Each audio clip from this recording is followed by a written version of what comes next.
Hello everybody, welcome back to my mini vlog. आणि श्रावण महिन्यातला शेवटचा शनिवार होता, म्हणून आम्ही डिसाईड केलं की मेरुलिंगला जायचं.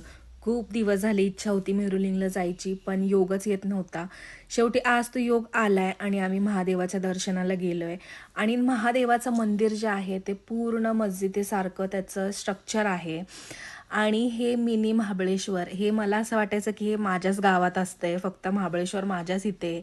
पण नाही, मी चुकीचे होते. मला हे निसर्ग खूप आवडला. प्रचंड छान असं गार वातावरण होतं एकदम. आणि आम्ही गाभाऱ्यामध्ये गेल्याच्या नंतर आम्हाला कळालं की हे मंदिर जे आहे हे 5 पांडवांनी बांधलंय. आणि ते शिवलिंग पण आहे ते 5 पांडवांनी शोधून काढलेले आहे. आणि वैशिष्ट्य शिवलिंगचं असं आहे की 7 होल आहेत त्याला. आणि त्या 7ही होलांमधून कंटिन्यू पाणी येतं. हे आपल्या महाराष्ट्रामध्ये कुठल्याच पिंडीला 7 होल नाही आहेत, पण हे आपल्या इकडं मेरुलिंगमध्ये बघायला मिळतंय. आणि खूप सुंदर असं आमचं दर्शन झालं. दर्शन झाल्याच्या नंतर प्रसाद वगैरे घेऊन आम्ही पुढे गेलो. 2 ते 3 किलोमीटरच्या अंतरावरती बाळूमामाचं देखील मंदिर आहे. आणि त्या मंदिरावरून आपला सातारा दिसतोय पूर्ण. मग आम्ही बाळूमामाच्या मंदिरामध्ये गेलो आणि तिथे देखील दर्शन घेतलं. हे मंदिराचं काम नवीन आहे, 2-3 वर्ष झालेत ऑलमोस्ट ह्या मंदिराला तयार होऊन.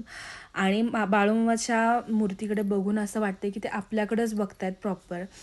आणि खूप छान आहेत हे दोन्ही मंदिर. कोणी आले नसेल तर प्लीज व्हिजिट करा. आपल्याला इथं स्वर्ग बघायला भेटतोय. So thank you for watching. Bye everyone.